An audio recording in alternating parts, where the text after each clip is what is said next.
Avant-première, tournage, critique, coup de projecteur. Nous gérons l'entracte pour vous. Retrouvez toute l'actualité du 7e art africain.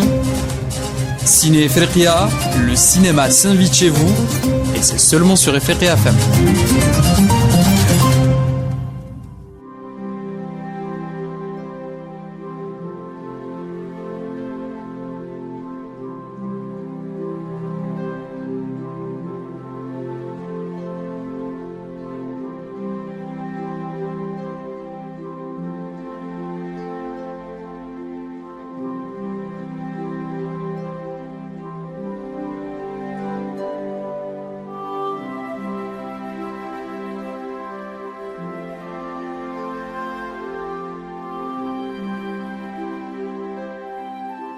Chers amis, bonjour. Je vous retrouve avec grand plaisir sur les ondes de Efriqiya FM pour parler de cinéma dans votre émission Ciné Efriqiya.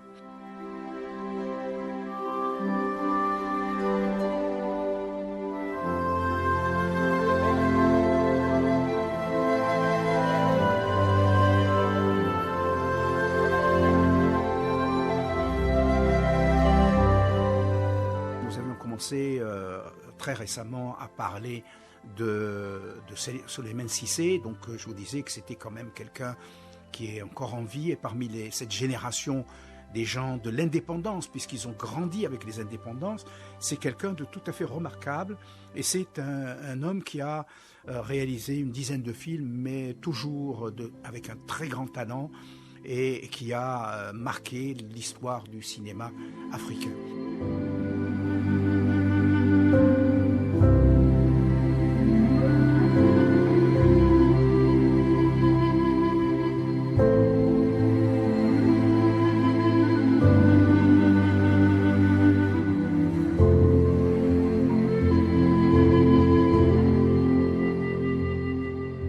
Cissé, donc après son premier film, je vous en ai parlé, c'était le film en Bambara d'Enmusso sur cette jeune fille qui est violée et il dénonce le silence, l'omerta qui règne autour de ce problème du viol des femmes abandonnées, rejetées par leur famille.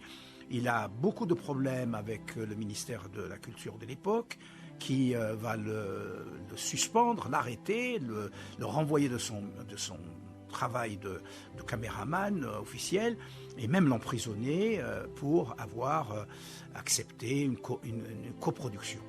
Et donc le film finalement, après un changement à la tête du ministère, sera autorisé à nouveau en 1978.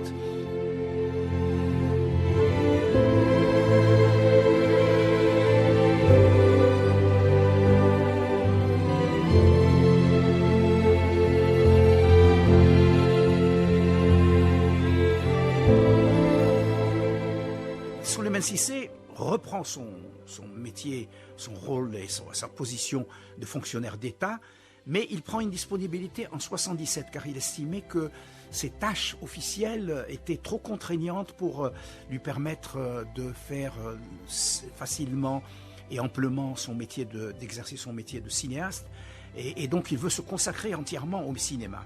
Et il va créer donc, après avoir pris cette disponibilité en 1977, il a alors 37 ans, il a 37 ans, c'est la maturité, il est au sommet de son art, il a l'expérience, il a encore la force, et il crée sa société qui s'appelle les films Cissé Filimu, en Bambara, et qui va être derrière tous les films qui seront réalisés par lui à partir de ce moment-là.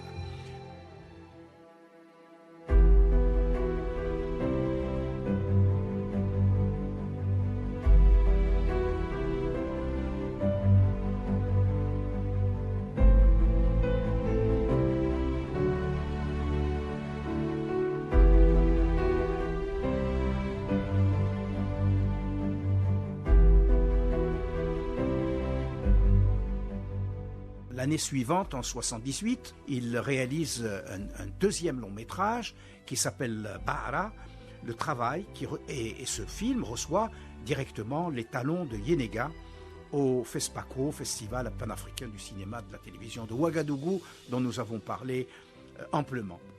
Et qui est un festival très sérieux et qui donne une grande crédibilité lorsqu'il délivre un prix.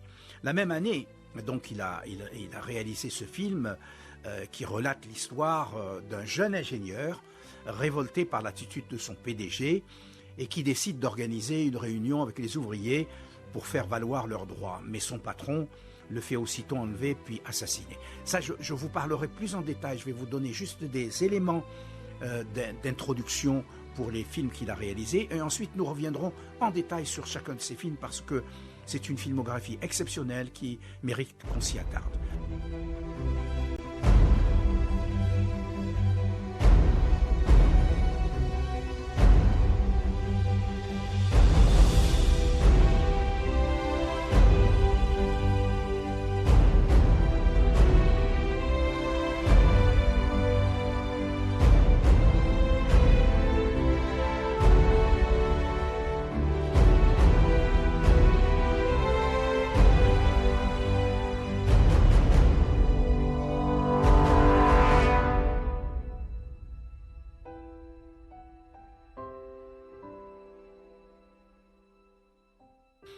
Ensuite, en 82, c'est-à-dire 4 ans plus tard, vous voyez qu'il faut quand même, en Afrique, en Afrique, que ce soit au nord, au centre ou au sud, il faut bien 4 ans pour monter un film et monter surtout la production, trouver les financements, etc. Il réalise Finié, qui est le vent, qui veut dire le vent, en Bambara. Il s'agit d'une chronique sur la révolte des étudiants maliens face au pouvoir militaire de l'époque. À la sortie, le film multiplie les récompenses. Il remporte l'étalon de Yenenga au FESPACO de Ouagadougou en 83, l'année suivante, le Tanit d'or, c'est-à-dire le grand prix des journées cinématographiques de Carthage, et le film est ensuite sélectionné au Festival de Cannes en 82, la même année, donc de sa sortie. Le cinéaste sera membre du jury l'année suivante d'ailleurs. Donc son film passe en compétition et lui, grâce à ce renom, il a l'insigne honneur de pouvoir participer au jury d'un grand festival. D'ailleurs, c'était, je crois, aux côtés de Scorsese, si je ne me trompe, qui était président à l'époque de ce jury. Voilà, donc c'est une consécration absolument extraordinaire.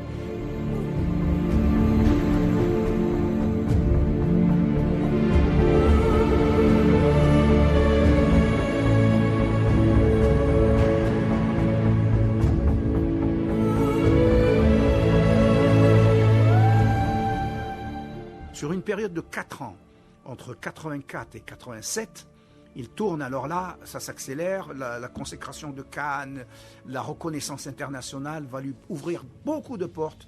Il tourne Yélène, qui est son chef-d'œuvre absolu, qui est peut-être le grand film de l'Afrique subsaharienne, La Lumière, film initiatique sur le douloureux chemin que prend l'enfant pour devenir adulte, le passage de l'enfance vers l'adulte, l'initiation, tous ces problèmes-là, il va les affronter de manière sans phare ni calcul.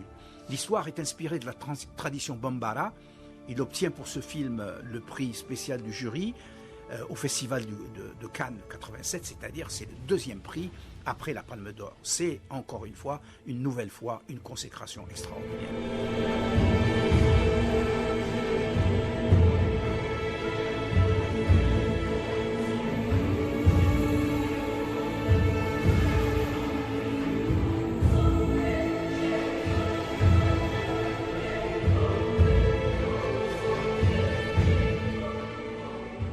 Il est le premier cinéaste d'ailleurs d'Afrique noire primé à Cannes pour un long métrage. Et à cette occasion d'ailleurs, un peu plus tard, le festival de Ouagadougou, de FESPACO, lui a érigé une statue comme il l'avait fait pour Sembène Ousmane. Donc au centre de la ville de Ouagadougou, on a une statue de Souleymane Cissé, ce qui est amplement mérité.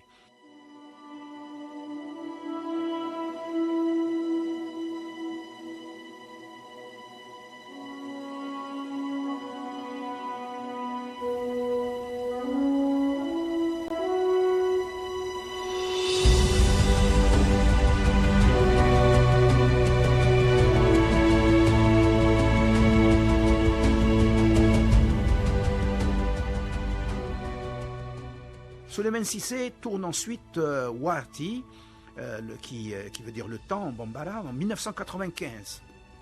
Ce film retrace l'histoire d'une enfant noire qui vient d'Afrique du Sud au moment de l'apartheid, fuyant son pays pour partir en Côte d'Ivoire, au Mali, puis en Namibie, avant de revenir dans son pays d'origine après la fin du régime. Vous comprendrez que, évidemment, à travers ce film, Souleymane Cissé a développé une attaque frontale et une diatribe frontale contre le système de l'apartheid, qui était à l'époque, ne l'oublions pas, soutenu par les États-Unis, soutenu par les pays de l'OTAN, et évidemment aujourd'hui on chante Nelson Mandela, mais on oublie que la ségrégation régnait encore aux États-Unis et que l'apartheid faisait des ravages dans le sud de l'Afrique.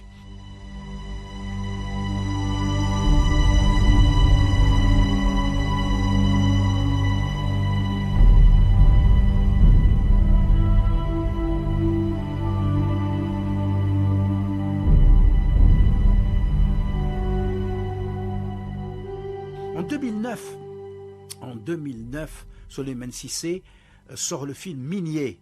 Donc il met un temps considérable avant de réaliser ce film Minier, de 95 à 2009. Vous voyez quand même, c'est 14 ans. Cissé donc sort ce film et qui traite du thème de la polygamie. Ce film dans lequel jouent Hassan Kouyaté et Sokona Kakou, animatrice de Afri Cable, est présenté au Festival de Cannes de 2009. Il reçoit le Carrosse d'Or décerné par la quinzaine des réalisateurs. Vous voyez, donc c'est le dernier film qu'il a réalisé. Je vais vous raconter, avant de finir, un peu sa filmographie, puisqu'il a commencé par des courts-métrages, par des moyens-métrages, comme je vous l'ai dit, avant de réaliser son film Den Mousso, le premier film, 5 jours d'une vie plutôt, en 1971, son premier film. Mais auparavant, il a réalisé L'Aspirant, en 1968. Il a réalisé également 68 Sources d'inspiration. Ça, c'est les films qu'il a réalisés quand il était au ministère de l'Information et qu'il était employé comme caméraman, puisque lui-même est souvent caméraman sur ses propres films, il est directeur photo, et il faisait des reportages pour les archives nationales, mais il en profitait pour réaliser des courts-métrages et des documentaires. Ensuite, en 70, il réalise d'égal à Dialoubé, la fête du Sanké, qui est une fête traditionnelle Bambara, en 1971. Et puis il y a eu 5 jours d'une vie, qui est un moyen-métrage, en 1971-72. En 1975, donc 75, avant de réaliser Den Mousso, son premier long-métrage de fiction, il va réaliser L'homme et ses idoles. Et puis, en 78, en même temps qu'il tourne Bara, son deuxième long-métrage, il va réaliser un film magnifique qui s'appelle Les chanteurs traditionnels des îles Seychelles. Donc c'est quelqu'un qui s'inspire énormément des traditions africaines, pas seulement du sud du Sahara, mais vous voyez, il va jusqu'aux îles Seychelles et il s'intéresse à tous ces chants et à toute cette tradition culturelle profonde qui forge la personnalité africaine.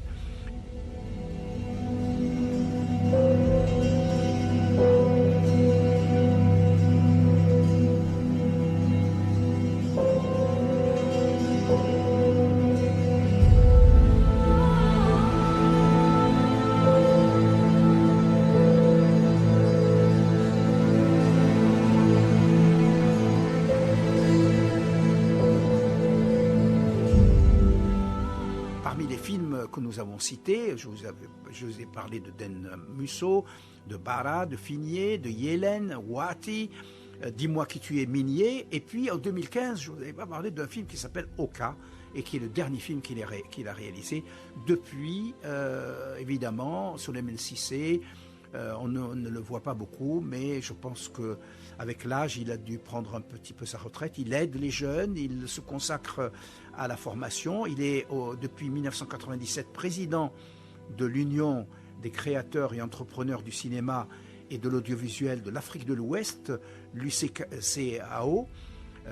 Il a été élevé par le président de la République, Amadou Toumani Touré, au rang de commandeur de l'Ordre national du Mali en janvier 2006. Question de récompense, il a obtenu évidemment énormément de récompenses, dont la première était l'étalon de Yenenga au FESPACO, Festival panafricain du cinéma et de la télévision de Ouagadougou, et Montgolfière d'or au Festival des 3 continents pour Bara. Ensuite, je vous parlerai de tous les autres prix qu'il a récoltés par-ci, par-là. Vous voyez que c'est quand même un cinéaste extrêmement prolifique, extrêmement qui prenait son temps pour faire chacun de ses films parce qu'il les faisait avec soin, il les soignait, il était perfectionniste sur le plan esthétique, il était même un petit peu maniaque, je dirais, mais la forme importe énormément pour lui. Bien sûr, il y a le contenu, c'est un cinéaste engagé, mais il soigne évidemment la forme de tous ces films. Voilà, je vous laisse là pour le moment. Je remercie Sidi Ahmed Belli et l'équipe technique qui l'entoure pour nous avoir accompagnés pour cette émission, et je vous donne rendez-vous dans une prochaine émission de Ciné Ifriqiya. À très bientôt.